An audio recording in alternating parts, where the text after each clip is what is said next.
Aujourd'hui, je vous parle des appels. Vous le savez, on va décortiquer un par un tous les appels. Ici, j'en ai sorti 8 environ, mais vous savez que le dindon a 29 sons écrits différents. On n'est pas bilingue, là.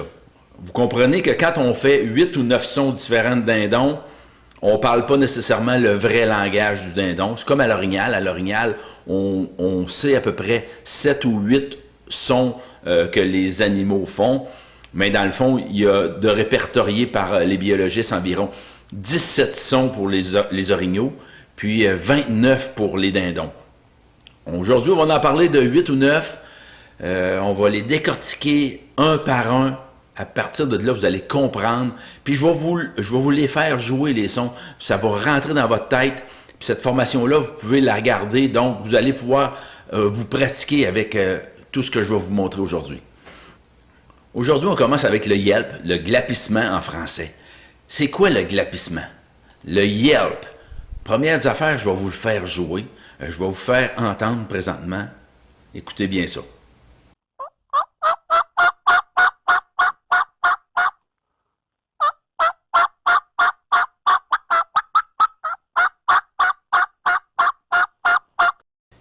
C'est un son, c'est une sonorité en 2 phases, très simple. Vous avez vu, il y a 2 tonalités là-dedans, super simple à faire. C'est le son de base. C'est le son, exemple, de la femelle en chaleur naturelle. C'est le son que les dindons font à l'année. Fait qu'il y a 3 significations. La première, localisation. Avec ce son-là, ce yelp-là, ils se localisent. Les animaux se localisent entre eux et disent « OK, ils sont partis par là-bas, on va aller faire un tour ». C'est un son qu'ils utilisent à l'année.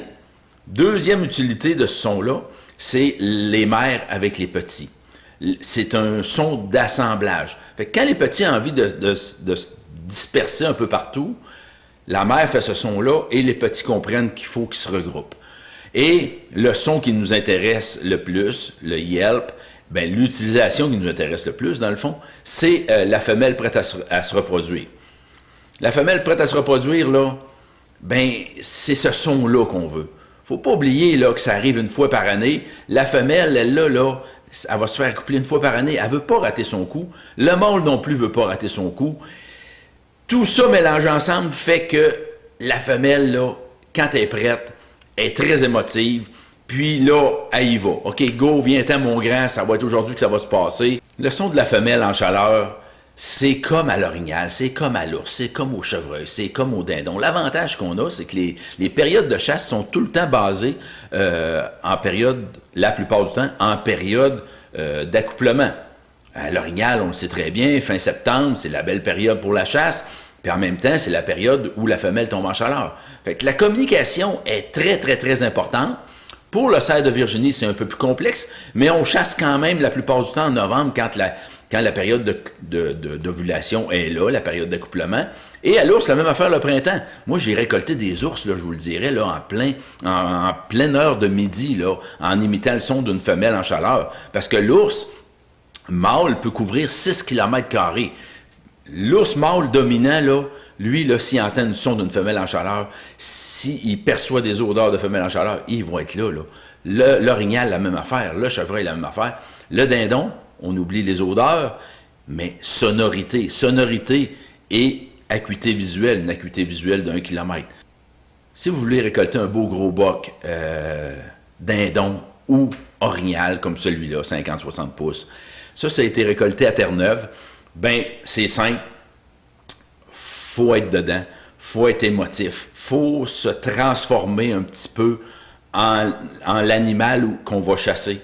On peut pas rien que faire des sons et des bruits. Faut vraiment se mettre dans la peau de l'animal qu'on chasse.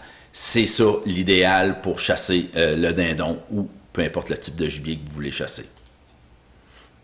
Je vous refais jouer encore le son du yelp, du glapissement. C'est important de bien le comprendre. C'est important de le maîtriser, dans le fond. Il faut maîtriser ce son-là. C'est le son de base. C'est le son universel pour la chasse au dindon sauvage.